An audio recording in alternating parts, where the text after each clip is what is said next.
This is a little too intimate.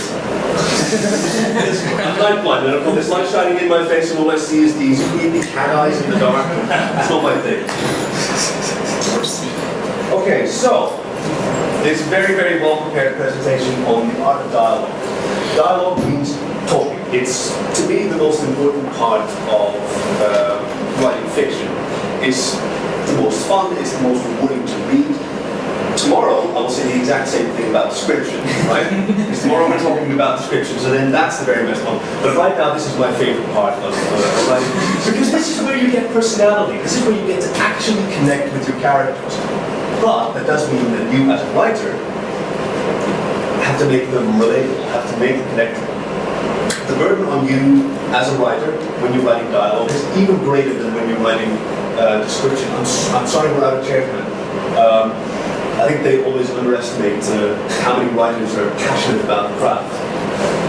So what you want to do as a writer is you want to engage your audience. That's what you do when you write dialogue. This is where you can make them fall in love or hate your characters. You can do that in description as well. You can convey information about the sort of things that they do, or that they have done, that they're capable of. And, you can portray people as heroes or villains. But it's when they talk, when they open their mouths, that you really get to know who they are. So, engagement. We're going to run through this presentation real quick, and we're going to have some discussion back and forth. It's not going to be just a super interesting keynote presentation that I'm showing you. Right. The way that you can engage your audience when they read your fiction. First of all, it's fun. Dialogue can be fun, and fun doesn't just mean light-hearted and comedic. It can also be very savage or very insulting, which can also be entertaining, right? Character development. When you're writing dialogue, as I said, the burden on you is very great because you have to make every word count.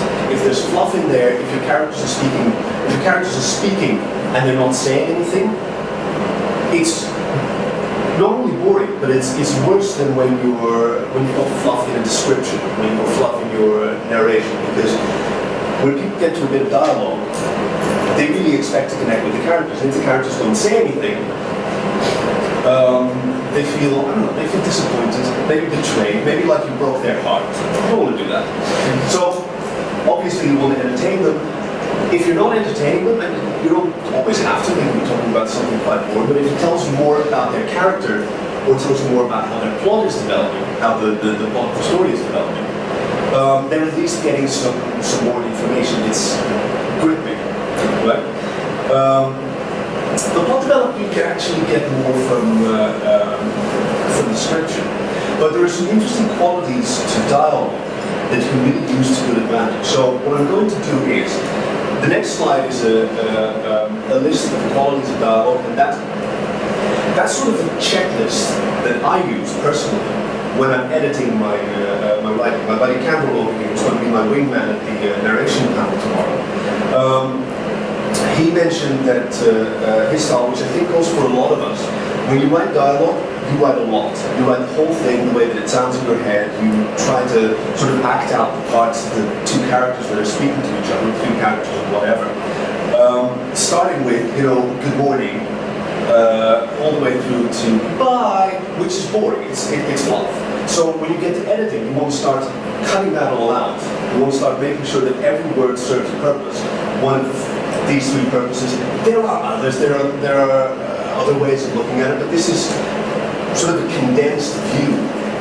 So the next slide is going to be about sort of the checklist that I apply. When there's anyone talking, when there's anyone saying a sentence, then does the sentence have any of these qualities? Or no, doesn't have any of these qualities. Which of these qualities are being expressed? And it makes you think about what you have your characters say. And what they say, that can mean a couple of different things. All right, the character, who's doing the talking? This relates to character development. It tells you more about who they are. And that can be through the way they speak, their accent, if you use that. We're actually going to deal with that in a little bit. It can also be the choice of topic. That tells you more about who's doing the talking. And when they open their mouths, again, I feel that you learn a lot more about the character than when the writer is simply describing it. The attitude, how are they saying? And it relates to the character development, but the attitude is very specifically how are they saying it, what are they feeling right now? Because everyone, they have a base personality. When they get angry, when they get sad, when they get disappointed, they have different qualities to their personality. And that's a very interesting thing in long fiction and television, that you don't get in short fiction and cinema to the same degree. You don't get to see the same character in multiple different conditions, right? You don't get to see them from very many different angles. You have a good guy, you can be a bad guy for various reasons. You can put them in morally and ethically challenging situations to bring out the best or the worst in them. And it's in their attitude that we as the reader discover who these people are right now as opposed to who they were 200 pages ago. Information. What did they say? Now, this relates to the plot development part. I find this very important. When there's a line of dialogue and it's not conveying any information about the plot, it's not conveying anything about how these characters are operating in their current circumstance, how they're responding to the challenges that I as a writer have set to them, then it's boring, right? And then it had better be very informative in terms of character development and attitude if I'm going to leave that in. And sometimes I do. Sometimes it's perfectly okay to have someone say good morning, even though it has no plot informational value. If the way they say it, or the context in which they say it, tells you more about that character. Now we get into the more interesting part. The more sophisticated style of dialogue, and some writers have great mastery of this.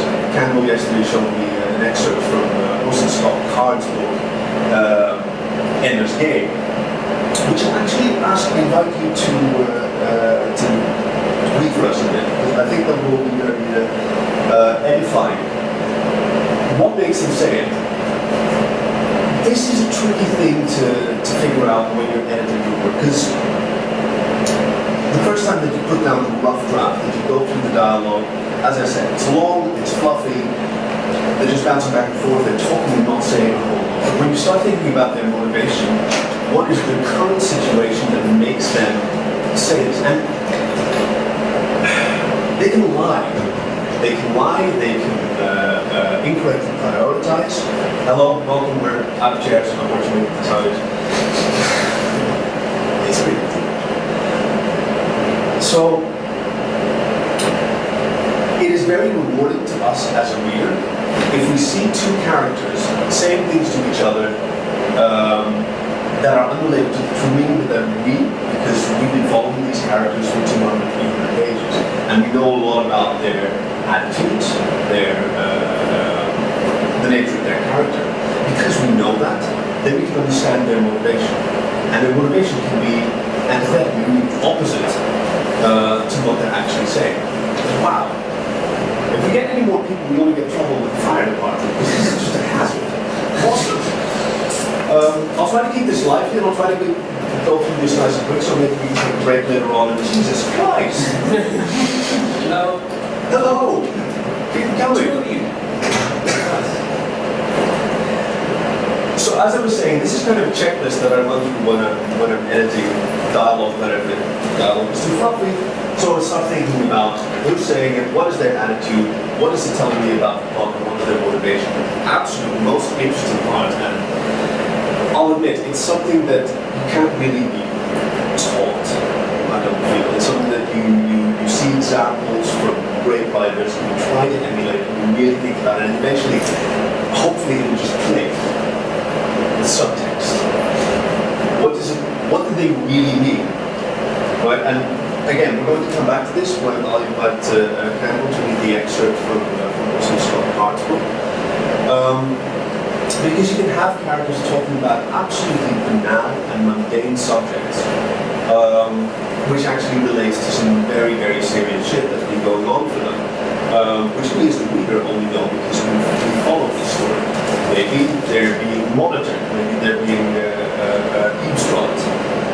A lot of mafia fiction uses this, where mafiosi, when they're talking to each other on the phone, they kind of talk in code, but it's not overt code. You know, they don't talk about subject omega and the cat has left the basket. They'll just be talking about doing the laundry. I took out the trash, meaning that, you know, I killed some guy and wrapped the body in cling film and tossed him in the lake for alligators to take care of. I don't think you get a whole lot of mafiosi and alligators. That's not exactly their style. So I'd actually like to talk about this with you guys a little bit, because as I said, this is my checklist. This is the stuff that I look for in dialogue that I've written, or when I'm editing someone else's piece. And the purpose is mostly to isolate what's missing from a piece of dialogue. Because usually when people are talking, it takes a while, right? It's a couple of pages, they're doing other stuff while they're having a conversation. Because when you put two characters together, when you get this intersection between two different plot lines, because all the characters have their own little plot going on, you want to milk it, you want to exploit it, you want to find all the opportunities in putting these two characters together. Because if you miss the opportunities, then you're going to have to put them together again later on, and it'll get repetitive and it'll lose its power. It's fine, you know, if you have two protagonists. But generally, when you intersect two plot lines, you want that to be a focal point of your creative energy. You want that to be something that people will remember. Generally, when people remember a book,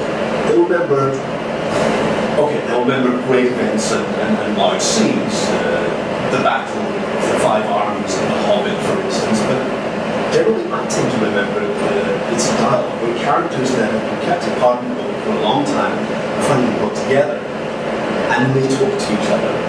And a very good writer will really exploit every opportunity there to further the plot, to tell you more about them as a character, or to surprise you with something that you didn't know, but that was brewing in the background all the time.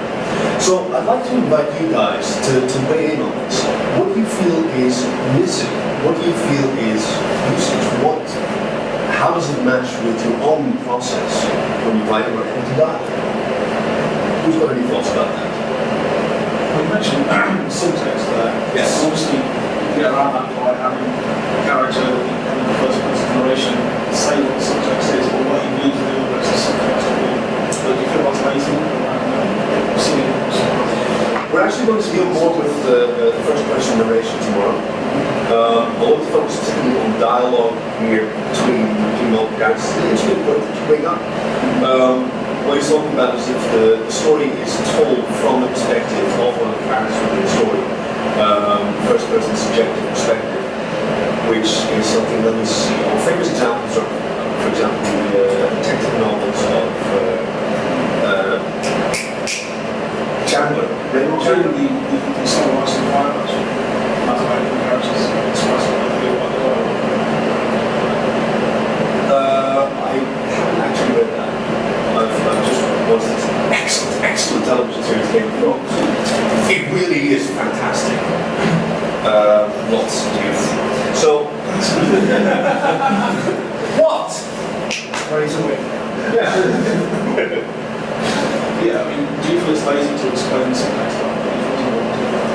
Well, what's most interesting about that is that you're then adding a sort of meta subtext on top, because the character, the protagonist character who is narrating the story and who is commenting on what somebody else is saying, it's a subjective perspective. They don't actually know what the other person is thinking. So when they're expressing their thoughts in somebody else's dialogue, their own personality and attitude is layered on top of their perception of what the other character is projected. But we don't know. And so a very skilled writer, and considering the popularity of Song of Ice and Fire and the astonishing quality of television series, I can only imagine that George R. R. Martin is a very talented writer, especially considering that the television series, and I assume the book, is almost exclusively people talking and achieving nothing. Tell me that's unfair. It's not unfair, is it? It's excellent, never mind. But if he does this, then he has to be very skilled. And if he's very skilled, then I'm sure he pulls it off. And that is even juicier and more challenging for us as a reader, because not only do we have to read into what this character is saying, but we also read into what this character is thinking about that. So looking through his perspective. Okay, we're going to talk about this a bit more tomorrow. But a great example is the man from Romance, Don Quixote by Cervantes Saavedra. Why do they have such long names over there? I do not know. But in many ways, Don Quixote was the first novel. It can be argued, because technically it is a personal history. But this was at a time when, I mean, why is a novel called a novel? It was new. Nobody had done it before. There were legends, there were sagas, there were histories, and these were the things that people were reading. And then along comes this new style of fiction that is narrated. It's a story, it's not based on any existing history, it's pure imagination. And, okay, just as an aside, at the time, the literate elite thought it was rubbish. They thought that it was a waste of time, it was intellectual garbage, it was just candy for the masses, the way that nowadays some of the literate elite would look at, the cheap little romance novels that you can buy, the housewives and closeted gay men buy in supermarkets, or the television, game shows and stuff like that. This is not your brain. That's what they thought about novels. But now, in retrospect, obviously we know that there's a great deal of intellectual challenge in reading. And Don Quixote, in many ways, was one of the first to provide that challenge, because it's narrated not by any of the characters themselves. There is a narrator, but the narrator is unreliable. Right? So whoever it is that's telling this story, and we are led to assume that it's Cervantes Saavedra that's telling the story, he's very often wrong, and you can see that he's wrong when he's narrating the story. This is what we want to talk about a bit more tomorrow. It is a little bit appropriate to talk about it here because it is a person, a character, talking to us as a reader. And very occasionally, unfortunately, I don't have any examples that I can give you offhand. Has anyone read Don Quixote, by the way? Wow! Get out and go read it and then come back. It is beautiful. It is beautiful. There would have been a Terry Gilliam movie of it that would have come out somewhere in the 1990s if Terry Gilliam didn't manage to somehow psychically kill so many of his actors. Really, but it's a terribly tragic story. That movie was in production, everything was going great, and then the main character up and dies. This has happened to Terry Gilliam, like, I don't know, 3 or 4 times now. He's a great director, but if he ever calls me up and says, hey Alex, do you want to be in my movie? I'll say, no Terry, I want to live. Alright. Do we have anything else to talk about? That's on this, because this is actually the sort of meat and potatoes of what I want to talk about here. So, how do you guys judge your dialogue while you're writing it, and more importantly, after you finish writing it, when you're doing the edit? All right. I find the an interesting. So I never judge the dialogue except unless that's something I was doing. Yeah.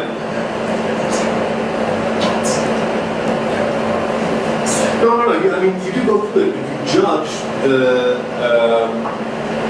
speech part, I mean, that has to be judged differently than you judge the narration.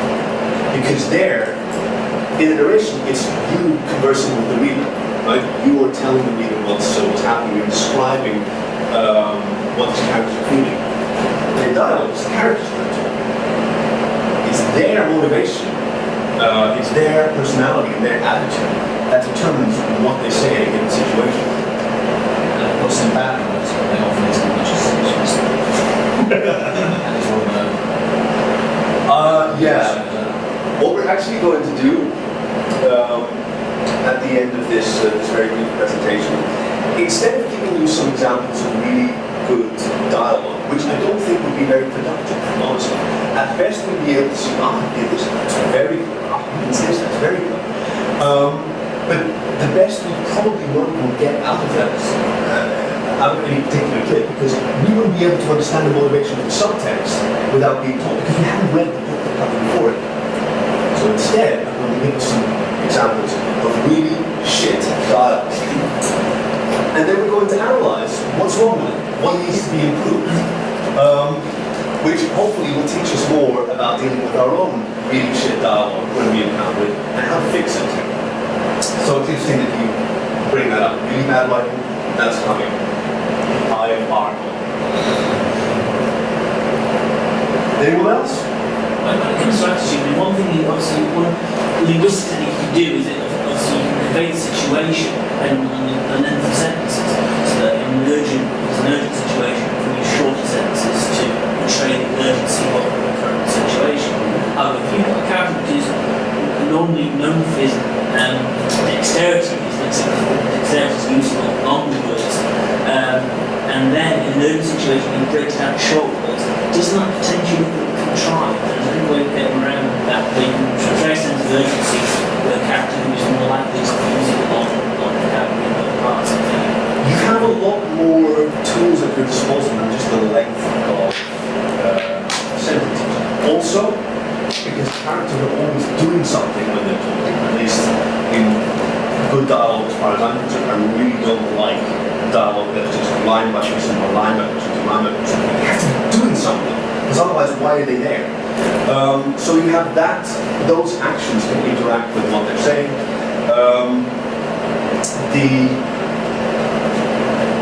There's a lot more that goes into conveying their attitude, meaning their current emotional situation based on what they're in, than just the length of sentences and the word choice. It is very good. It is a very good thing to look at. Maybe they'll swear. Maybe that's a shock. If it comes suddenly enough, then it might look contrived. But if your reader is engaged with the story, if your reader is already engaged with the character, they'll buy it. You know, they'll go along with it and they'll be shocked that this character is now speaking differently, that they have a different attitude. It seems to go. During that dialogue, in one movie, is it okay, basically, if not exactly monologue, but the character is saying something going on into spaces with actions, or like, is admitting something wrong, and in the middle of the explanation of what he said, he admits, say something like lowers his head, look on the floor, and he goes on, or he's being a bit blushing, his head behind his back, into space, basically cuts with action, Do you think that you should mention that? Because that is the next slide. We're going to talk about speech and action. No. That's great. That's a way of questions that you don't normally expect from members of the audience. Is that cool? I just whipped that up right now just because you said it. Just a little clever. All right. Speech and action. One of the most important. So I talked about why I want people to be doing stuff while they're talking to each other, right? There's a couple more reasons, we'll get into that in a second. But before we do that, there is nothing wrong with he said. You can use that and nothing else in a story every time, and it'll be fine. Because, okay, we've all read stories by novice writers who've just started out, where it's constantly line 1. He said, line 2, she said, line 3, he said, okay, that's dull. But it's better than line 1, he gasped, line 2, she gurgled, line 3. Yeah, there is nothing wrong with it. There is no reason when you're going through a piece of dialogue to edit it, that you think, oh, I said he said a lot, I should probably think of saying it. If you're coming into it feeling obligated to change that word just because it seems a bit boring, forget about it. Just leave it. It's fine. Your reader will thank you.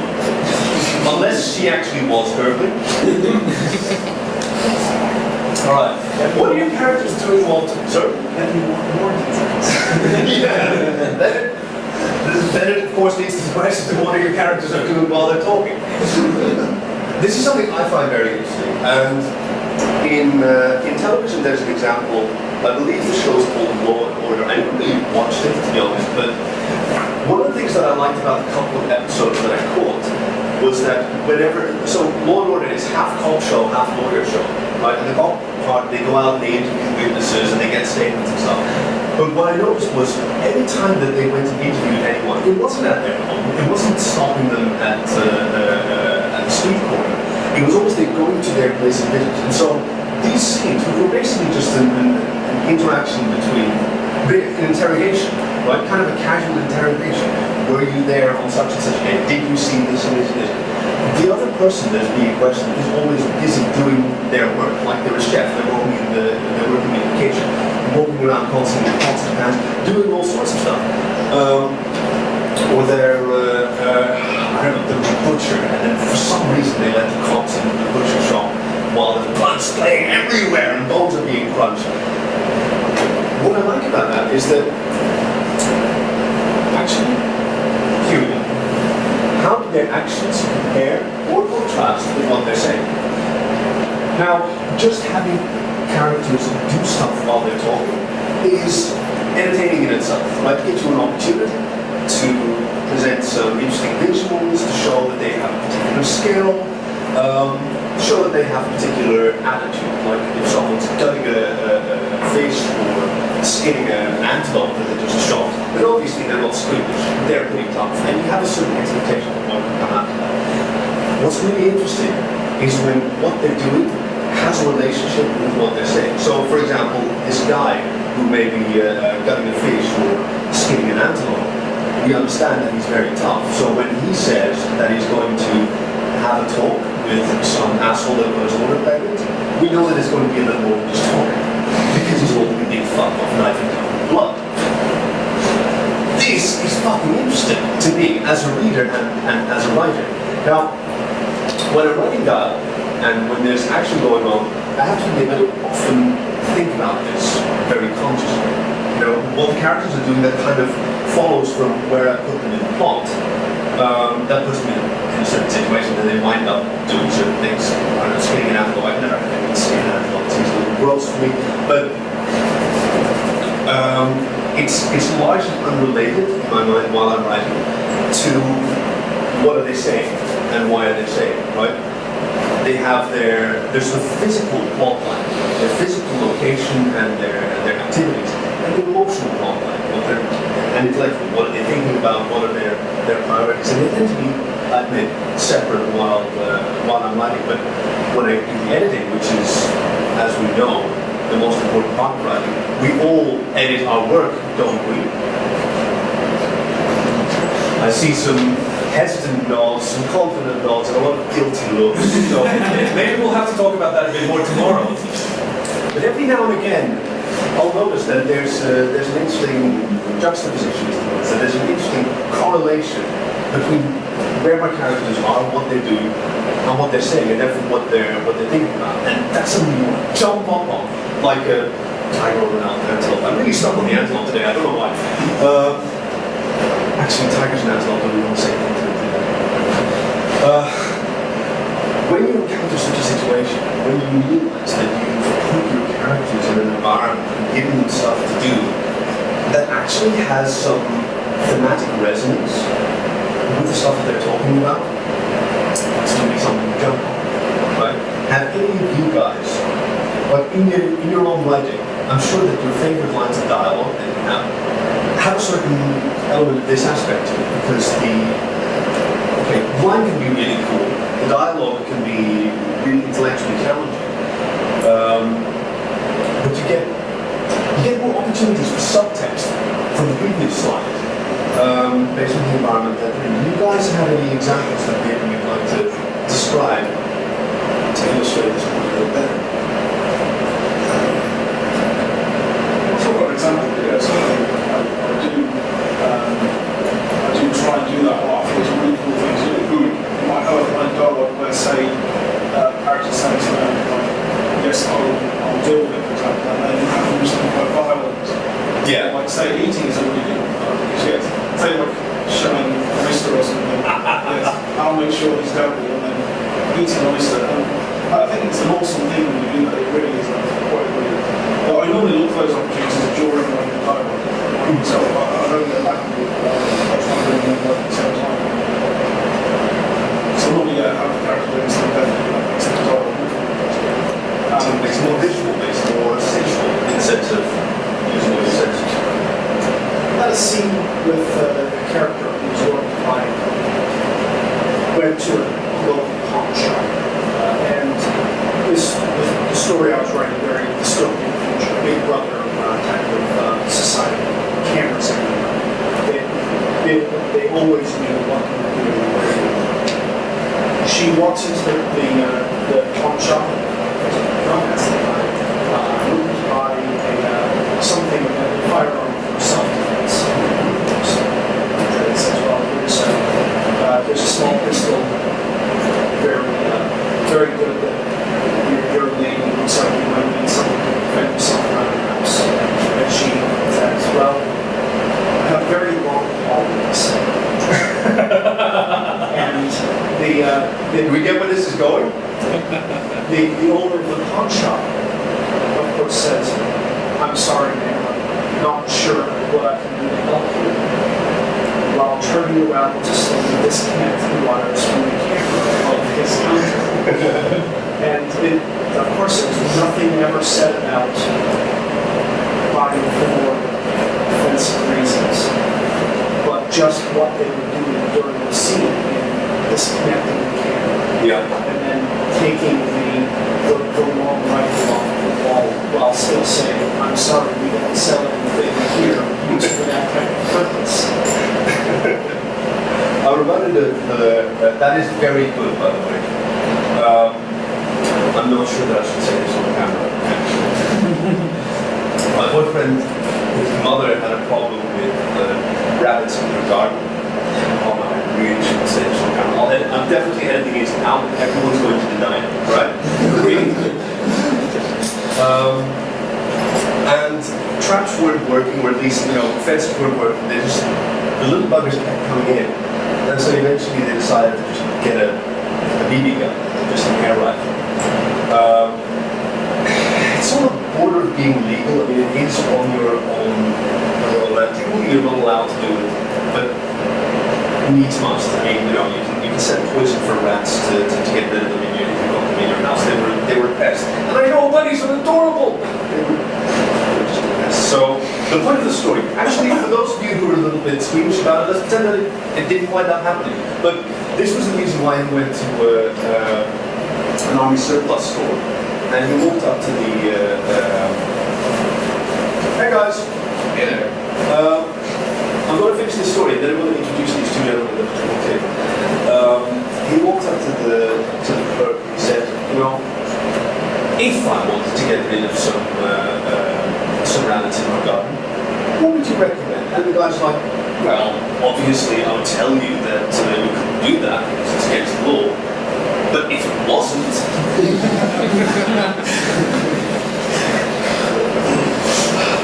guys, the two gentlemen who just walked in, the big one is Toma, and the other one is Golly. They've come here at my request to hand out some fun buttons. They represent So Furry, an excellent furry story and art archive. And we've just come out with public beta of the second release, which has a glorious interface designed by a very sexy and brilliant European man who really deserves a lot more attention than he gets. First one and Oscar for taste. And they're doing this cool thing. To promote the site, they're handing out these awesome little badges. So I asked them to come along with writer badges for everyone here because pretty much they're all writers, right? Grab a button, check out the site. Okay, I've spent a lot of time on the story presentation part of it. So in terms of at least furry websites, you're not going to get a better place to present your story. Excellent typography.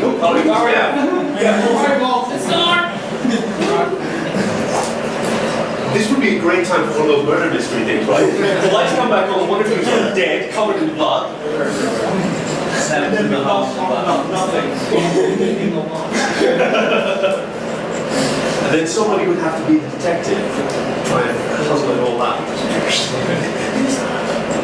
By the way, I think one of the best examples of speech in action is the one story. I don't know if you've heard No, walking through a hallway is not action. Yes, but the point is that the sense of urgency which the series has, and tension, Yeah. comes from they are walking through corridors. They're walking through corridors and then they meet up and they have another conversation and they split off. Yeah. Okay. Does I mean, on paper, of course, on paper, prose would work. Yes. But there on TV, it works perfectly. No, that's absolutely true. It's one of those things that doesn't work on paper, like a gunfight or a car chase. It doesn't work on paper. You don't get the same sense of urgency and excitement that you get from. It depends on you describe it. Okay. Yes, for the large part, a really good actor will be able to convey a lot with their body and their face that you couldn't necessarily describe in that detail on paper. You know what that scene needs? Walking down a corridor. You know what that scene needs? Explosions. Yes, behind them, and then they don't look at the explosion. These cool guys don't look at the explosion. I don't really agree. Excellent. I understand that you can't, it's harder to show the urgency of a gunfight or a regular fight or even a sword fight in stories and in a movie.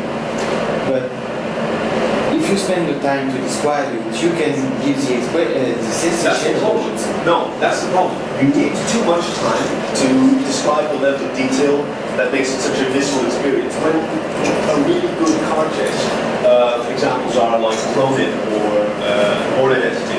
These are really good car chases. Oh, and of course the classic 1960 something, the Italian Job. There's a whole lot of cause and effects going on. Same as the gunfight. A whole lot of action response, observation and response, anticipation and response. And that happens within seconds. That's what makes them so exciting. That's what makes them so engaging and entertaining and so visceral, right? I really have to disagree, but because if you go into detail and describe, you have to describe from the angle of one of the characters, of course, because otherwise they'll end up going, he shoots and he shoots and he shoots. You describe how that person feels, the rush of air through his lungs, heat. You slow down the story, you slow down the fight, you can still get a very visceral reaction. It's not the same. That's what I'm saying. It's the same, but it works. Okay, personally, I think it's not as good. I don't think that you get the same kind of, okay, it can be intense, but not exciting. Right? The thing with the really good cinema gunfight or car crash is that the action is happening just at the pace of our own, just at the limit of our own response time. We can barely process what we're seeing and anticipate what might come next, and understand why a certain person is responding to what we've just seen them observe. And all of it is happening just at the limit of our ability to follow it. That doesn't happen in fiction. In fiction, you spend the time, and it can be really gripping, it can be really intense, but it's not going to make you jump and shiver, you know, it's not like, oh my god. I went to the Fast and the Furious 2 with a friend of mine a couple of years ago, and he was so fucking adorable. He was sitting next to me at the cinema, and I just looked to the side at one point. I don't care about cars, so I wasn't really interested in the movie. But he was sitting there going, ooh, ooh, ooh. It was so cute!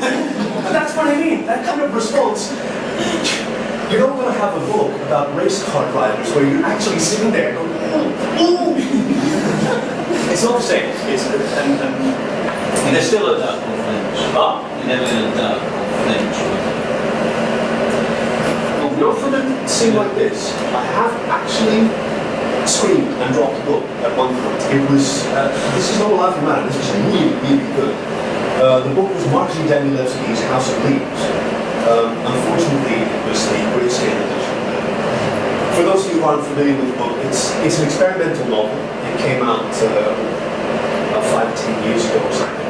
And it's a multi-layered novel. It's an essay by some fictional professor about a fictional home movie. It's a horror movie, by the way. And that essay was then found by a slightly mentally ill video store clerk, I think it was called Johnny Truant. And so Johnny Truant has written all these little notes and annotations on top of his manuscript, which is about a whole movie, which may or may not be real. The whole movie is about this photographer coming into a new house and eventually discovering, so it's just a whole movie from moving into a new house, eventually discovering that the inside of the house is 3/4 of an inch smaller than the outside. And then at one point a door appears in the outside wall, there's a hallway there, and it's okay, so there's always acting like there's monsters or anything. There's just a constant sense of dread, unease, because of this physical impossibility, right? They're living in an impossible universe, and that's terrifying. But that's then told through this fictional professor, and told through Johnny Truant, who also has his mental issues and mommy issues going on at the same time. But the really interesting thing about the novel is the way that it's formatted. Now, I'm into photography, so I really dig that. And as the story was becoming more unhinged, and Johnny Truant was losing the plot, and this professor, I don't know what it's called, was also becoming a bit obsessive.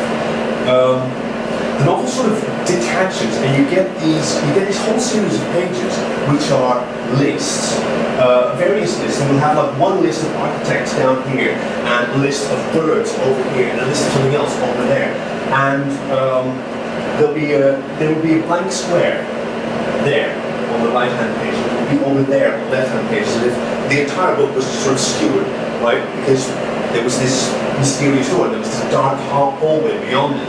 So it was like you were actually traveling through that hallway, right, surrounded by this madness. And it was senseless this, but I was reading them obsessively because I was so into the book. There were so many codes and enigmas buried in there, and patterns to find. So I was reading these lists, turning the book over and over, and to find out if there was anything to it. I was looking at the first letters to see if they spelled anything out. It took me 2 hours to get through like 6 pages. It was fantastic, and all the while, because you're spinning the book like that, you're sort of becoming disoriented as well, like you're traveling through that labyrinth beyond that hallway. And all of a sudden, I turned the page and it was blank, and there was a black square, and I just freaked out. I dropped it, I shrieked, because I'd been so intensely into it, I'd been so focused on television, and all of a sudden, the universe changed, and there was just this black square. It was incredible. So, a book can make you scream. Just not a gunfight. But isn't that more a visual experience than the images that the words are evoking in your imagination? In this case, definitely. I mean, in this case, it was what was happening in the real material world with me, where this physical book that I had in my hand that I was turning around, what I was observing, how I was focused on, that's what made it happen. So it didn't have anything to do so much with dialogue, it didn't have anything to do so much with narration, because there's nothing going on, just a list. But, yeah, the book can make you scream. Let's go back to dialogue. Alright. We've had some... I was going to say about this last point here, about contrast. I'm going to say about contrast of characters of action. You can also obviously contrast an external thing that the characters are watching with their dialogue. Yes, yes. To do as well. Like have something happening that is comparable to their dialogue. It kind of tells you more about their dialogue, even though it's an external. Yeah, that's a more sort of thematic approach, especially popular in theatre, because whatever it is that they're observing while they're talking, they don't even have to be talking for this to be relevant. Just they're seeing something that means something, and we as a reader are supposed to figure out what this thing means and how it applies to what the story is about. Yeah, pretty much the only examples that you really think of are just Russian theatre, like Chekhov, where you have these best description ever from Winter of the Night, where you have great big Russian women in long dresses staring out of windows talking about geese flying to Moscow. I don't know what to do. I really don't. But yeah, it doesn't have to be their action. It is more interesting to me when it is their actions that are relevant sort of thematically to the plot, because they are in control. They are choosing to perform these actions, just as they are choosing to say these things that they're saying. So their actions are also telling you more about them. What are they choosing to do while they're saying this stuff? Any more?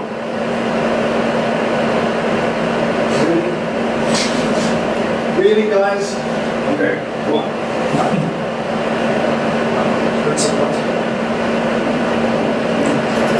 I'm not going to the next slide until somebody over there has something to say about it. Can you speak a little louder, please? It's standing right underneath the... From a piece of fiction I did, I wasn't sure that it was like over the top, but I want some emotional drama, like just have an emotional edge. So I had a character who's a doctor, sort of going through a situation with his girlfriend, and I had a scene where him and his friends are discussing his relationship with the girlfriend, rather than doing surgery, that should do sort of just chatting back and forth. And they're doing open heart surgery, and they're going through all of this talking back and forth, and is he going to be up there, are they going to stay together? And then at the end, he's actually like, the main character's holding the patient's heart in his hand as they're like stitching it up. And he's like saying, okay, yes, I'm going to marry her. And the patient dies right there.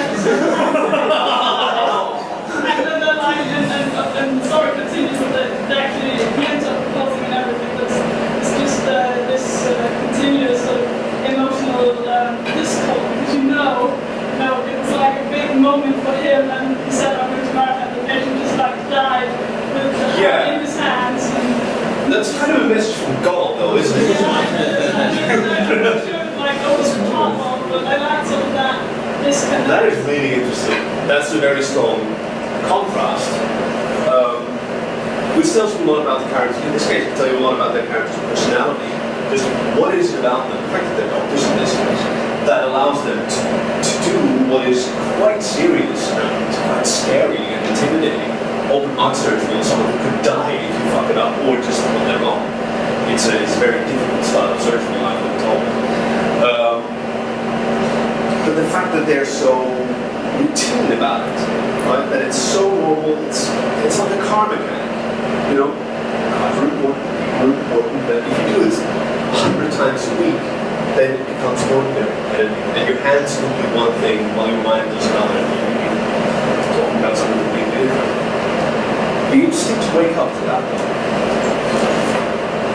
It's a very interesting example. Does anyone have any thoughts about the example that Eurofurence made in the back? Share it with us.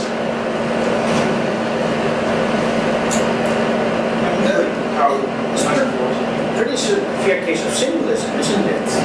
Yeah, I mean... I heard metaphor over here. Yeah, I mean, we're talking about broken hearts here, quite literally.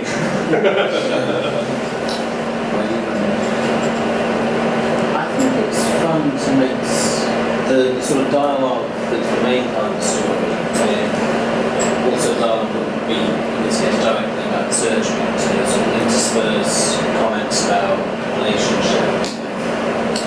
That would be interesting. I don't know how to... Because then they're having... Plastic scalpel, that sort of thing. Then they're having two conversations at the same time. That's actually something that I don't have to talk about, but that would be very interesting topic to talk about. We've been thinking about dialogue as two people talking about one thing, and the topic can change all the time. But of course, if they're doing something while they're talking, then naturally they can also be talking about that. They can have multiple conversations at the same time. And that can be really perverse. No, I mean perverse like in this situation. It's kind of perverse for these doctors, people on whom we depend to keep us alive when we're sick or when bits of us are broken. They're supposed to mend them. And then while they're doing that, they're also talking about their relationship issues, which is something that you're supposed to do during your coffee break, not during the open heart surgery. Traditionally, probably conservative. I can't really bring an example, but what I've seen before, what I've been hesitant to try to use is a sort of reprise. The same line, make the same line return under different circumstances to make it mean something entirely different. Have you ever tried that yourself? Have you read the whole propels and No, I'm afraid not. Well, no. Sorry, never mind. It's a poem where every stanza of the poem is repeating bells, bells, ringing bells, and every stanza is talking about a different set of bells. There's wedding bells, there's the toll church bell in some of the times. It contrasts, but almost all of the words that it uses, the way that it expresses the sound of the bells, very similar between everyone. It's the same melodies, but the emotion that it evokes is completely different. It understands simply because of the context that the bells are. Well, the situation of course matters, but what they're doing or the situation, and that's a pretty good example then. You basically, by changing the context, you can make the same sentence mean something different every time. And if you do it right, and you make it memorable enough that the person who read it remembers that line when it returns, can have a pretty significant impact. I think that may be something that's actually outside of the realm of just dialogue, because every story needs a recurring element. This is not just something nice to throw in. I would say this is actually a requirement of a well-told stories that can require elements that return multiple times during the story. It can be a phrase, it can be a particular scene. I've seen people with a location that characters meet. For example, in many spy stories, you'll have a lake that the spies meet at to exchange notes, and this becomes a recurring theme. They meet at the lake every other Saturday to exchange, and then what the lake means changes as the story goes on. It's a recurring theme. I can already imagine that. For instance, by the end of the story, you can have one of the spies arrive at the lake alone. Exactly. Yeah. Or maybe it's raining or whatever. The entire meaning changes because the other ones aren't there anymore. Sorry. One good example of dialogue is there's one scene where the two are basically saying that to each other that they love each other, but at the same time a cattle auction is happening in the background, and you have the dialogue intersecting with each other. Yeah. Which is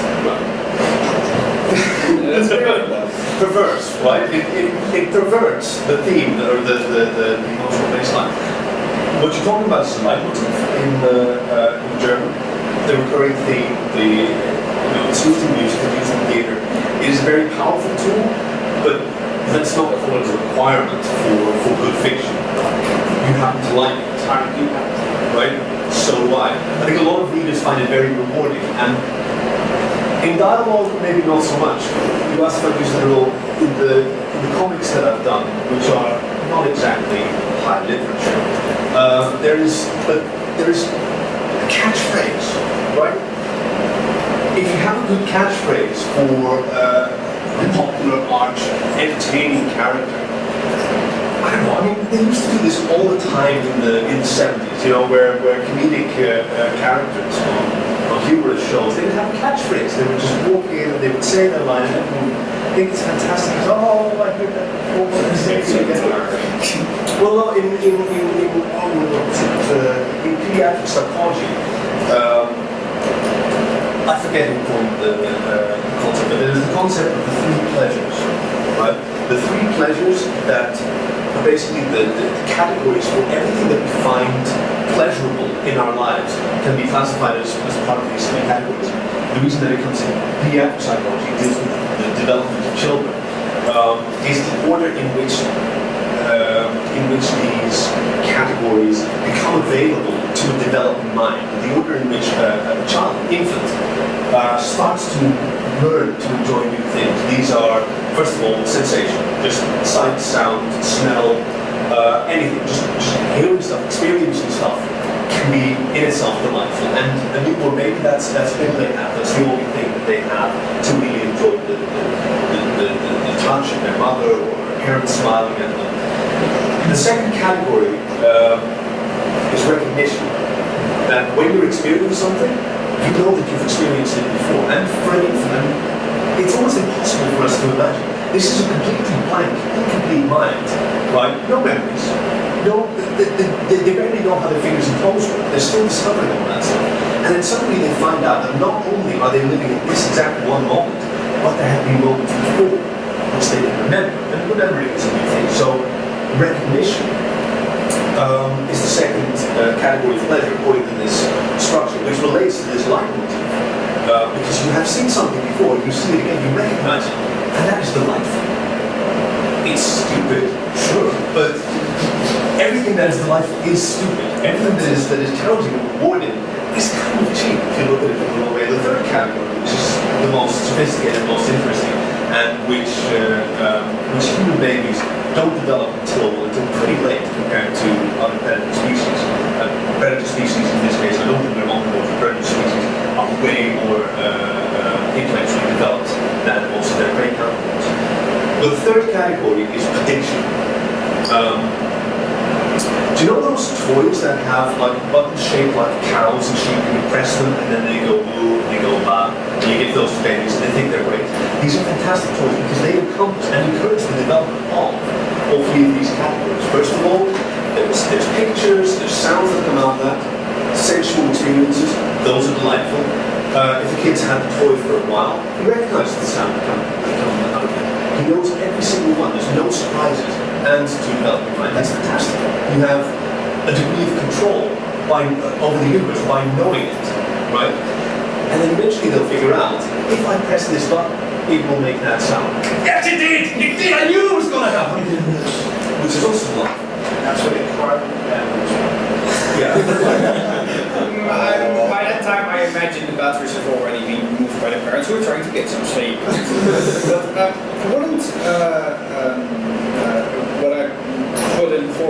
what I mentioned before was by changing the context, changing the meaning of something you're familiar with.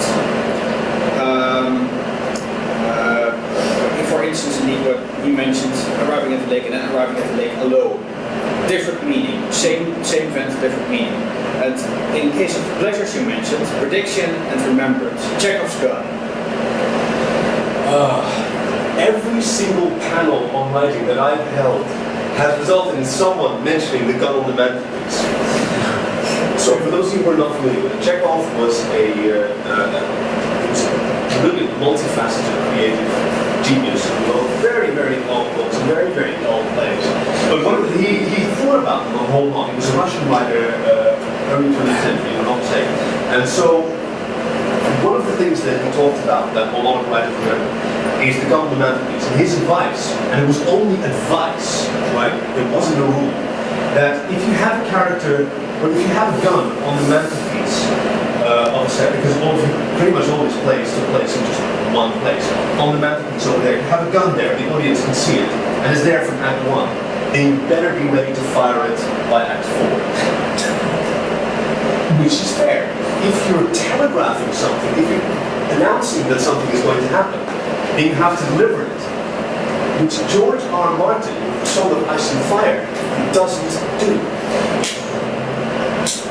He has to go on the mantelpiece, you see it, you know that something's going to happen, and then, oh no, it's broken. Or it turns out it's actually just a piece of chocolate shaped like a guitar, like a gun. And then, oh, that's so surprising, and yet horrifyingly disappointing. I can imagine it. If we take the literal gun at the mantelpiece, you can have one of the characters grab it, put the barrel in his mouth. But then you, as a reader, feel gypped because you've been expecting this. You knew that it was coming. You've been predicting it, and this is something that this is the kind of pleasure that we can see. This is what makes horror horrifying. Is the expectation of something that keeps not happening. But that's more because you're waiting for it to happen and it still happens eventually. But it's almost like the hidden Chekhov stuff. You are expecting the monster to jump out. You're expecting to find the character again. You're expecting, and then, they were just in the shower and they didn't hear the mother call.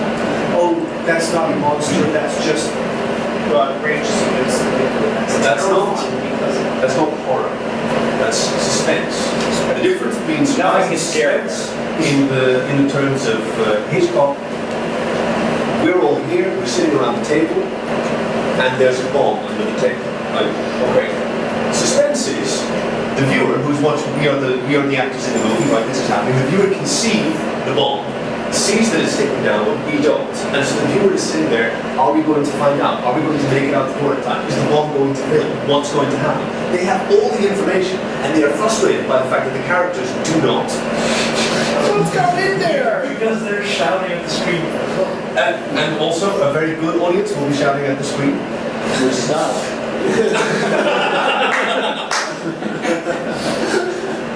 Whereas surprise, in his terms, is we're all just sitting around here and suddenly we explode for no reason. Turns out there was a bomb. Horror tends to rely on a bit of both, but surprise tends to be the biggest thing from horrors versus thrillers. A lot of books that are labeled horror, I feel that they should be labeled thriller, because horror is about helplessness, total lack of control, being at the mercy of sometimes an impossible universe, like this book by Martin Dialect that I was talking about, House of Leaves. It's about an impossible universe, one over which you have no control. I mean, if the inside of a house can be larger than the outside, but then it's a wonderful house. You have no control of it. You're totally helpless, and anything can happen. That's the thing about horror. Anything can happen. So you're constantly anticipating. You don't know what to anticipate. You just know it's going to suck. Unfortunately, I tend to get, I've seen some of those things, and I tend to get rather, how should I say, disappointed when it finally happens. You know, the monster appears. Oh, was that what I was anticipating? Yeah. Well, suspense is always much more pleasurable than delivery. Yeah. You know, the day before Christmas morning, when those, or in our case, in class or whatever you people do in Germany, I have no idea. When those wrapped boxes under the tree or under the burning log or whatever you can do in Germany, when they can contain anything, right? They can contain anything. Anything could be in there. And anything is always better than, even if it's the one thing that you really want. This is a really nice or PSP or God knows what kids are into these days. That's great, that's all really great. You open it up and it's delightful because then you have some new toy to play with. But on the day before, it could be anything. Which, in horror, just the same way, as long as it's just scratching at the door, as long as it's just a fin slicing through the water, it can be anything. But it's not horror also a big, or also reversal of expectation. The sudden realization that something you thought was fact is in fact that's a different kind of horror. Yeah, like I'm saying, I mean, the lack of control, so the fact that it's not your expectation. We're getting off the plot just a little bit. So considering that we have about 20 minutes and that some of us have been standing for a while, how about we get back to this and we'll run through the next couple of slides, which are nice and quick, and then we'll get into the class exercises. Oh yeah, I want to do one more example before we get to the class exercises. Speech and action. Prepare to embrace your creators in the Stygian haunts of hell, barbarian, gasped the first soldier. You see, there is nothing wrong with he said. The word gasp takes away from the impact of the actual life. Yes, because it's silly. It also makes no physical sense. Because a gasp is an inhalation. It would be.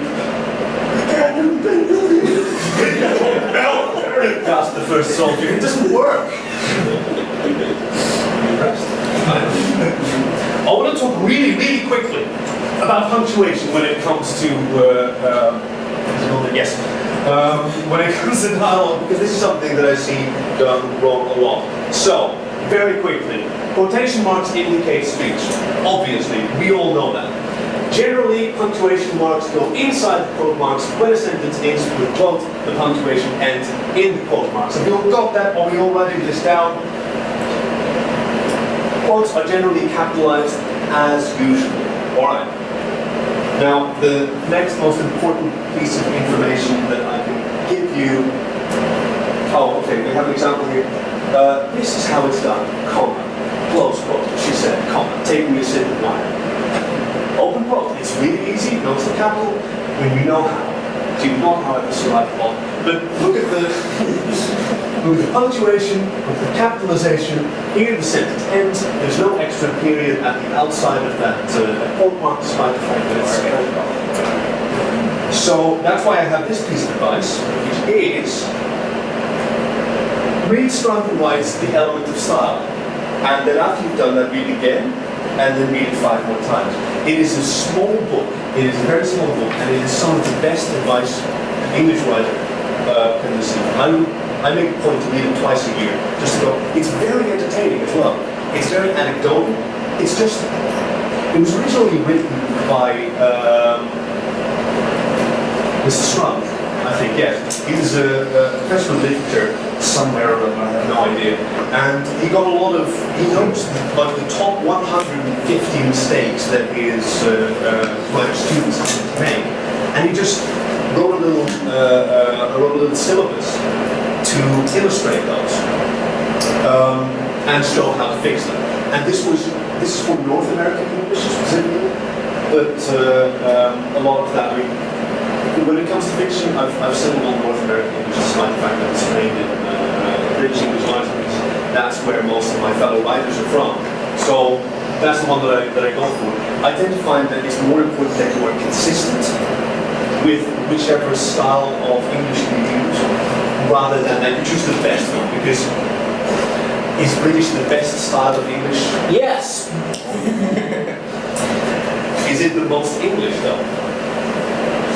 Because it isn't. American English is more English than English.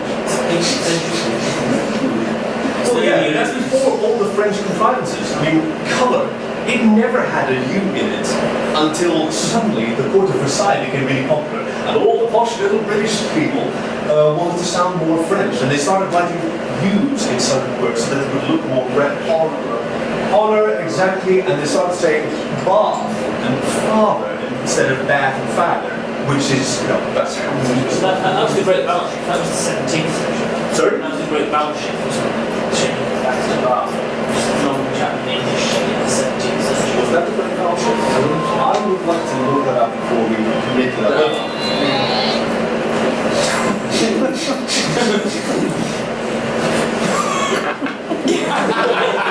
Get it back at the end of the class, don't worry. Okay, another quick thing. Colloquialism and jargon. When people are talking, people sometimes have funny accents. Now here's an example. That's so that murdering half-breed, our brother, they was devils in there inside. What can they be up to? Now this is from Adventures of Huckleberry Finn by Mark Twain, one of the absolute masterpieces of North American literature. And when you read it like this, it just looks fucking ridiculous, doesn't it? Doesn't it? Yeah. Now at the time, he was trying to, Adventures of Huckleberry Finn was kind of a kid's book as well. He did have young readers in mind. So this style, conveying the actual accent and dialect, that was quite common in Western books. But it's ridiculous.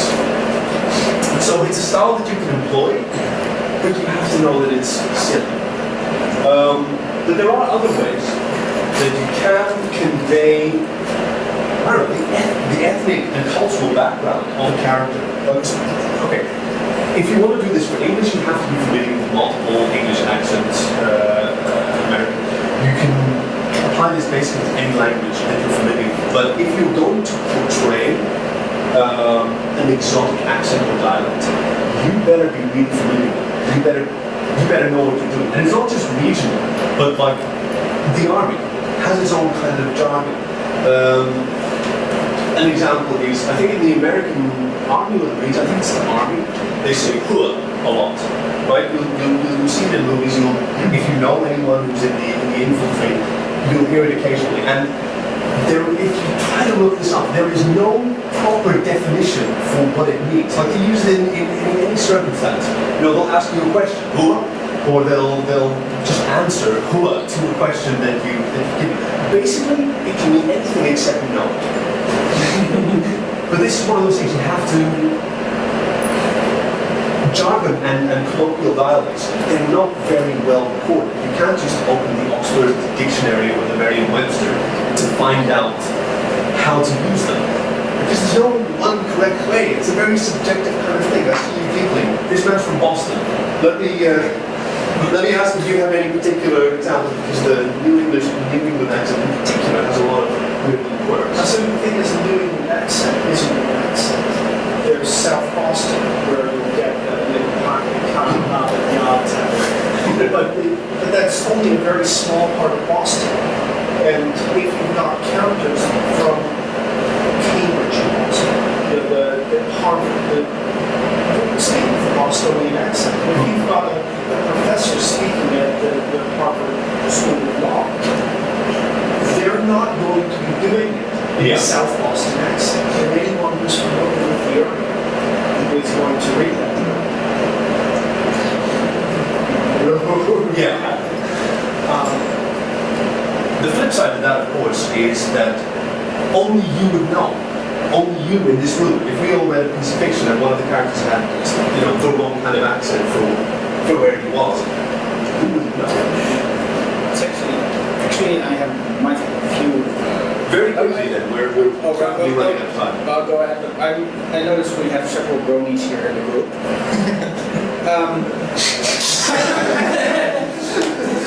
T. Well, it's probably about my Pokemon now. What are we talking about, man? Bronies. Don't answer. Exactly. Let's get on. We're taking too long. Winter wrap up. Winter wrap up.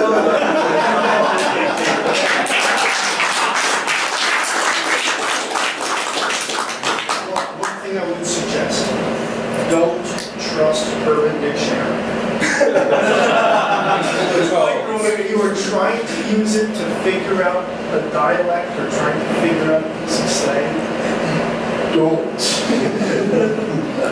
I think that's good advice, but sometimes in areas of desperation, that's why, if you're not familiar with it to begin with, you can do a lot of research, but the web is not a great place to do that.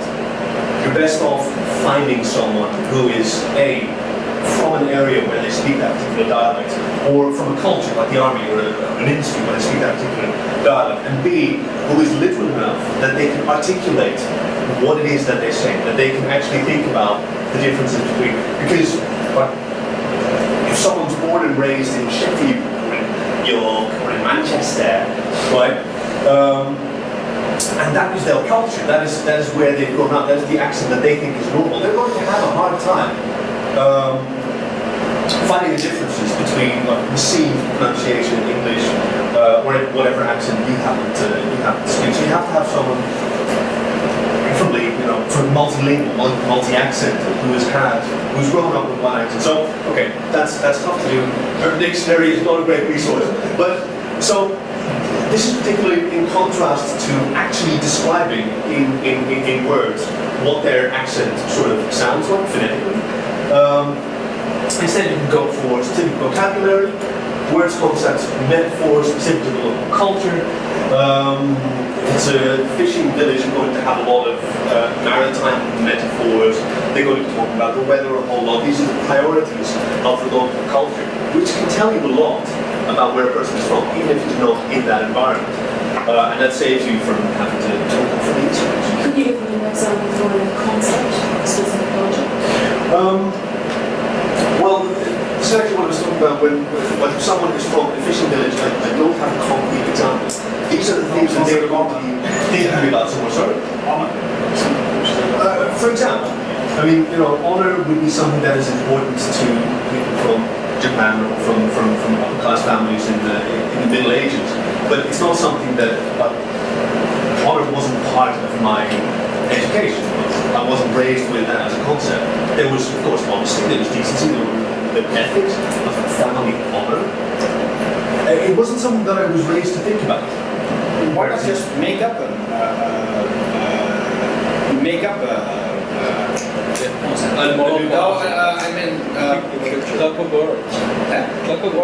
Clock of Orange is a very good example of this. Yeah, okay. Continue. It's been a long time since I've videoed that movie. Yeah? Anyone? Alright. Phrases, expression, sentence structures, and sayings. If you're from, I believe it is, if you're from Minnesota in America, and you didn't understand what someone said, you'd say please instead of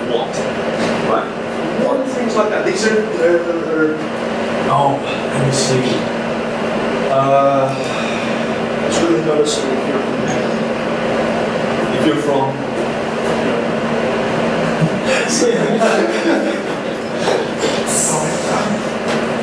Here's my favorite. Here's my favorite. This is probably the easiest way to convey a person's ethnic background. Expletives and epithets, exclamation and insults. Swearing. I feel that people don't do enough of that in literature. I think there's a lot of opportunity being missed because, I don't know, swearing is fucking brilliant. It gives sort of lumpiness and texture to the dialogue. I know, it's fucking brilliant. It's just a fuck up you can't hold. It's amazing because it's full of emotion. It's full of implication. And because it is so rich and dense, how you use it, it can be... The fact that someone could call someone else a nigger, or a motherfucker, or a son of a bitch, or, you know, a son of a whore, whatever, the fact that they can say that to them and say it with love and friendship, that means that they are very good friends and that they are very confident in themselves and each other. It tells you a whole lot, something that you just couldn't convey. It's like, hey buddy. It doesn't have the same impact the way that Scottish comedian Billy Connolly describes it. When he's criticised for swearing so much, and Billy Connolly's fantastic. When he's criticised for swearing so much, he says, you know, I will stop swearing as soon as somebody gives me proper English alternative to fuck off. And it's not go away. You don't go up to someone and say, go away. No, it's fuck off! Alright, we've got a couple more. Oh, sorry, you had one? I was going to say that I actually find experts are the best ways to show that someone is foreign or is unfamiliar with the local culture is when they fuck up saying fuck. When they don't swear, right? Yeah. Tell him to fuck off. I know you, you little bitch! I know you! But also, if you get back to, accents, I would say, I mean, do really put accents into dialogues. I really think. No, as I said, I think it's silly. I think it's distracting. If it's really consistent, like when you read Adventures of Huckleberry Finn, you sort of become blind to it, right? Because everybody's talking like that, except for the educated, posh people. But for the most part, even the narration, okay, it's not laid on so thick, but the sentences are nice and crisp and short and to the point. So it sort of blends into this tapestry. You sort of become blind to it. But generally, I mean, if you're trying to specify one specific character in your story that talks a bit funny, it's too distracting. Terrible. I mean, a really good example is a shout out in Innsmouth. The old guy that he talks to in Innsmouth with this hugely difficult accent. And it's really important dialogue, that's really important for the story. Right. And it's impossible to read, it's horrible. It's really bad for it.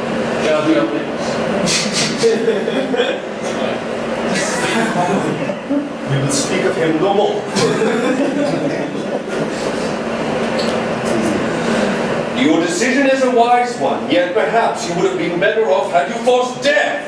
The soldier's mouth wrinkled to a sadistic grin of knowing mirth as he prodded his prisoner with his sword point. I want to add really quickly that I'm not poking terrible fun at the argument by Jim Tice. The guy is actually dead. He was very unhappy in his last years that people were making fun of his work so much. So let's all show him dignity and respect. This is fucking rubbish. But what specifically is wrong with this? Taking into account what you've seen in this fabulous presentation in full color, glorious HD, what is this guy doing wrong?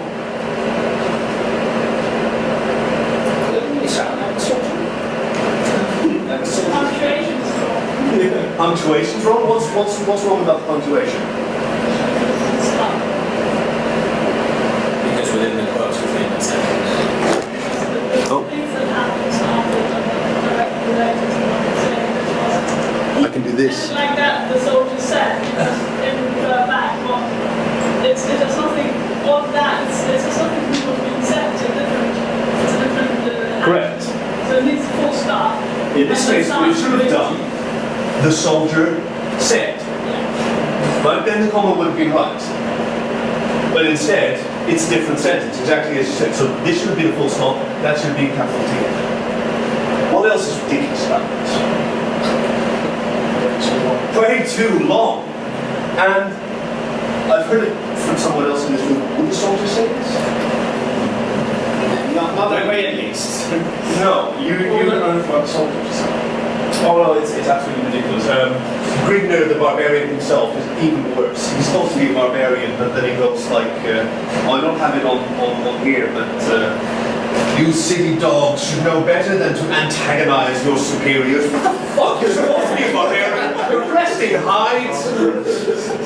Just point and grunt, motherfucker. That's what you're good for. Alright, next one.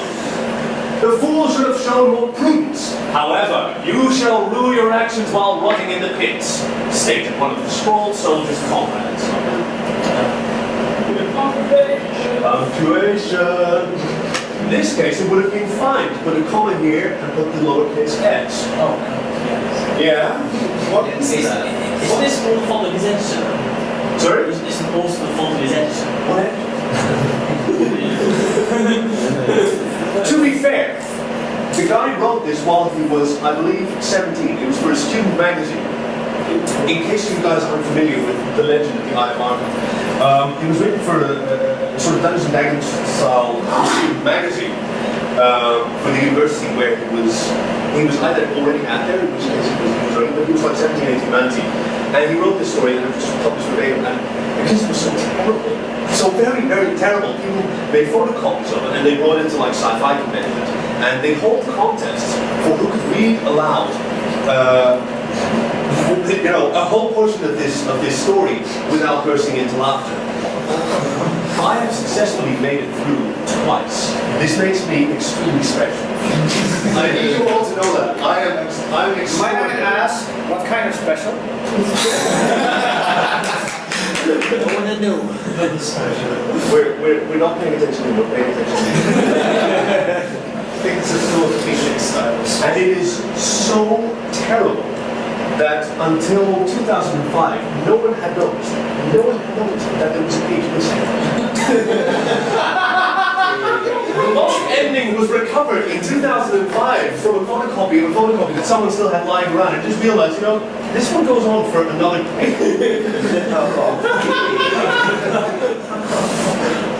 And it was even worse. I'd say, obviously punctuation as well. No, let's go back. But it should have been split into two sentences. It should have been split even further so that they made sense as separate sentences. It's far too much. Yes, however, there should have been the start of the new one. At the very least, a semicolon instead of a comma. But yes, they should have been broken up into two sentences. Although even that would be a little inelegant because, again, it's too much. However, a semicolon. Yes. A semicolon would be grammatically valid, but it would look weird because people don't tend to speak and think in semicolons. Either you start a new sentence or you continue with the sentence that you were talking about. Usually when you talk, you don't have that kind of middle ground. Although some people do. I find myself when I'm speaking, obviously you see me go from one subject to another very, very rapidly, that I don't finish sentences as elegantly as they're supposed to. Then if we were going to do a transcript of my idiotic ramblings for the last hour and a half, then yeah, there probably would be a semicolon. So generally, you'll want to avoid that. So yeah, very good point. These should be two sentences, and this should be a comma. You won't get somewhere. That's true. What's the game by using state rather than said? Nothing. It's just, he looked at your story, and he's like, oh, I usually said, hold up, you know what? This one will gasp, this one will think, and that one will, gargle. There is a gargle in there, there really is. The guy had a sword through his throat, so I guess that's fair. Thou hast need to occupy your time, barbarian? Question the female. Punctuation, okay, which... Wow, there's a whole lot wrong with this one, isn't there? So let's list them. What needs to be changed? The question mark needs to enter. Question mark needs to go in here, alright, also. And then what happens to the comma? Yep, gone. And then at the end? Just at the end, Okay. full stop. At the end of full stop, you take the question mark, pop it in there, and now... What happens to the start of the next sentence? The question mark there. You just put the lowercase. That's right. That's right. That is valid. Now, if it was a period in here, if it wasn't a question, but a period, then the next sentence would be a new sentence and we get a capital letter. But in this case, this is one of those weird little things why you need to read Strunk and White, because he talks about this, they talk about this stuff in their book. That a question mark, in this specific case where it's used in dialogue, is not considered at the end of the sentence. Because you can have this entire question mark, he said, she said in this case. But you wouldn't have this entire sentence and then a full stop and then she said. Question mark. Yeah, I mean the word question is ridiculous. Again, he said, she said, it's perfectly fine. Also, this is a whore propositioning a barbarian. Why is he talking like this? And Perhaps it's a concubine. And it depends on that. You don't always need to put in barbarian, do you? You can make it clear who's talking to who. it is nice in dialogue to remind your reader of who's who and what they are. You're probably not going to call you hilarious ways. Very good point. She's only like categorized or something like that. Very, very good point. To be offended, you just go forwards. But of course that could be, you could intend to communicate that. Her intention could be to seduce, but what we can watch and discover is that she doesn't think very highly of him. And we can then see how he can Excuse me. I think that's too much. Oh, I don't think that was... I think Jim Tice might well have thought about it that far. Here's also another little pet peeve I have. Thee, thy, thou. I can never get that. Then don't. Then just don't do it. If you don't completely understand it, because here's another thing. This happens to be correct. This has to be correct. What The your as well. Sorry? He's put your here actually in thine. So it's not No, thy, not thine. sorry, but Thou hast a cup of coffee. It is thy cup of coffee. The cup of coffee is thine. But another thing is, I'm sorry, I really want to, because we're running out of time, I want to talk about the and thou really quickly. People use it wrong. There is only a very short period of history where the and thou was as officious as we consider it now. Right? Most European languages have two forms of the second person. Du, sie, tu, vous in French, in Dutch it's yeah, but in about it, it's two forms.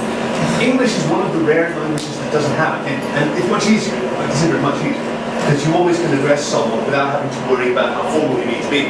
But the thing is, thou and thee, which we consider to be pompous and important, is actually the inform.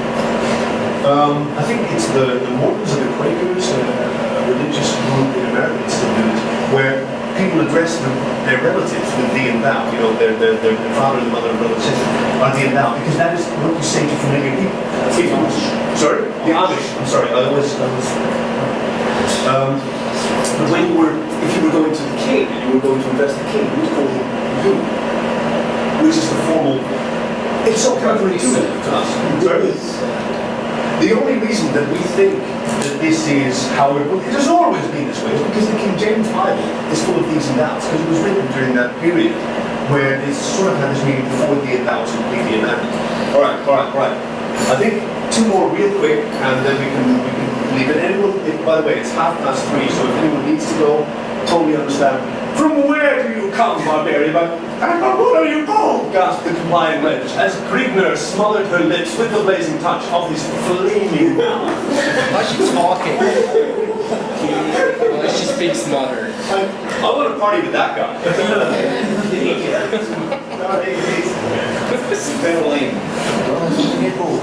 Well, okay, so yeah.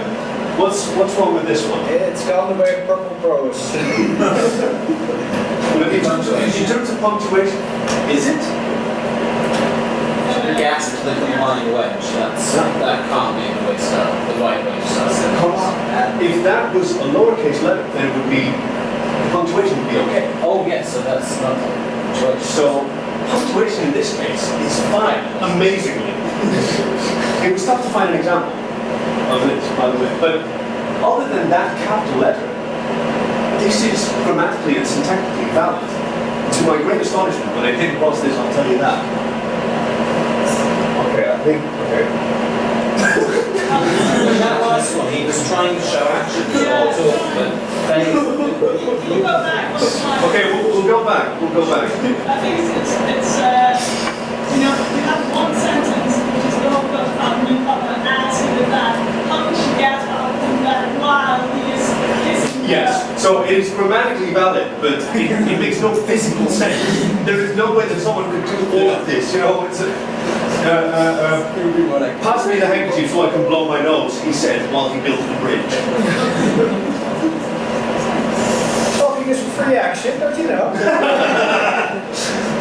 Explain the purpose of this intrusion upon my chateau.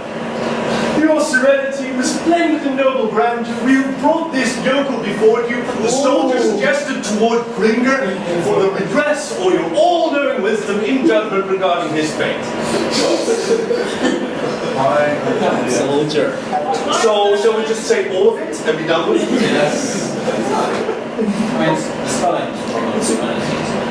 Yes, the spelling is dreadful. I quotation marks in there, but I assume this was trying to show that the guy he's talking in the second part is pompous as fuck. Yes. And deliberately trying to ask his. Well, when a guy calls his castle his chateau, He seems to want us. yes, exactly. The most horrifying crime against the English language is right here! It's these parentheses. They have no place in dialogue. Nobody ever says, well, unless they do bunny ears. Nobody, and, you know, it's not part of your speech. So there should be quotation marks to show. Sorry? Yeah. And then add a comma over there, and then you can continue. Quotation marks. And then the rest, I mean, the other problem is that it's shit, isn't it? It's just pure shit. One more. Up to the altar as we've done with it, wench, ordered the fidgeting shaman, I'm sorry, it wasn't even that bad. The fidgeting shaman, as he gave the female a grim stare accompanied by the wrinkling of his lips to a mirthful grin of delight. A grim stare of delight.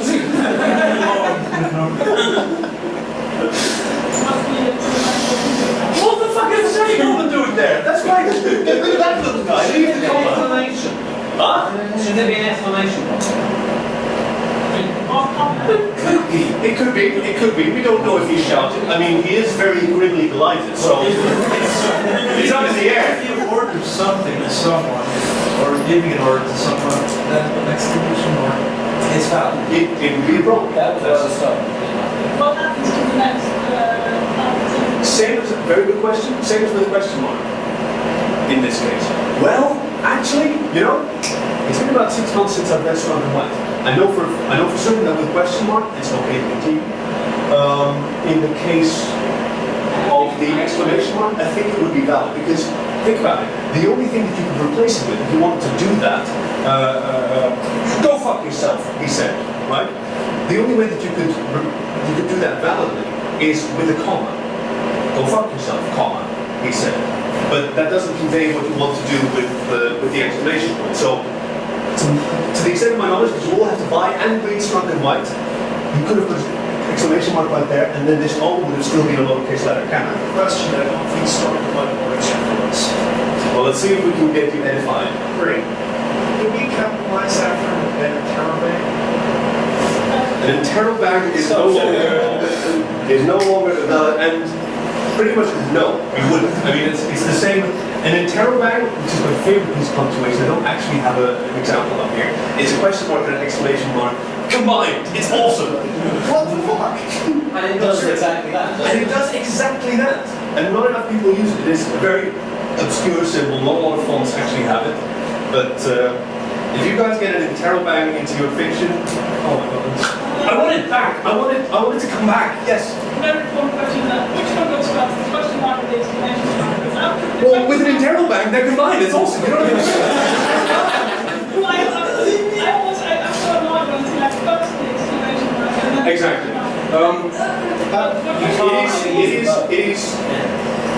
It is lexically kind of invalid. You wouldn't normally combine them. but rules are made to be broken, everything's a little flexible, you can do. A good, proper literary writer wouldn't do that. Wouldn't combine them. You'd find some other way to express that emotion. If you really did, then what is more beautiful to me is question mark first, exclamation mark afterward. But that is that seems more elegant to me. But it's purely subjective because there's no sort of rule for it.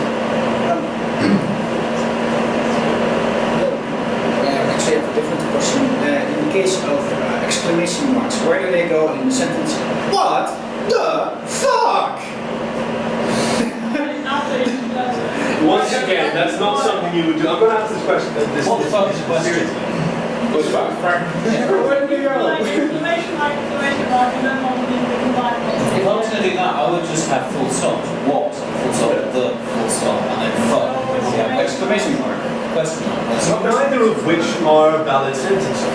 No, they're not. But They're- that's what you're trying to put those little pauses to emphasize each word. They're- How do I describe that? Ellipses, you usually do. Ellipses are 3 points in a row. Don't you get a long pause then? Yeah, but that's the closest you can get and still be lexically valid. Well, then you'll have to figure out something else. I mean, if it's something that willing to break the written word won't let you express, then maybe you need to express it differently. When you use the line, The hyphen. No, the end dash. Space hyphen space. The end dash is usually used. It's a long dash, right? It's the size of an M. That's why it's called an M dash, even though it's spelled EM dash. But it signifies an interruption. It signifies this sentence has continued. I am now completely abandoning it, moving into a different sentence, starting over, or branching off. A lot like what I've been doing. But even more than the semicolon, you can have a lot of these M dashes to signify that I've abandoned this previous train of thought, I've skipped to another track, and I'm going to do something else. And you can actually come back with a second M dash. You can signify that you're coming back to the original, and you can continue the first sentence, sort of as if you've used parentheses. If you have a teacher giving a lecture, you will commonly see M dashes used to pull something out of a sentence. You know, in 1485, this king put down that pencil and then continue on. That is an M dash statement in the middle of a sentence. Or in 1405, this king, remember that we talked about his brother last time, was actually, involved in this and that. It's an interruption. The ellipsis, which is 3 dots in a row, just signifies a pause, trailing off. Again, you're abandoning it, but it's either a pause or a total abandonment. If you put it at the end of the sentence, that just means, oh, well, this is over, it's not going anywhere. If you put it in the middle, I once had a very engaging discussion with a writer who was at the time called Givestar, who had decided that he had invented his own style of punctuation. So the length of the pause was indicated by the number of periods, right? So you have one period that's the end of a sentence, 2 periods is a medium-sized pause, 3 periods is much longer, and when it went all through the sentence, that meant that he was shutting up for a year. I don't know. No. There's the period and there's the ellipsis. This is the last slide that I have. We've actually gone over schedule largely because finally you guys woke up, grew some balls, and started engaging with the group. I've had a lot of fun with you guys. Have we all maybe learned a little bit? I don't know. Thank you.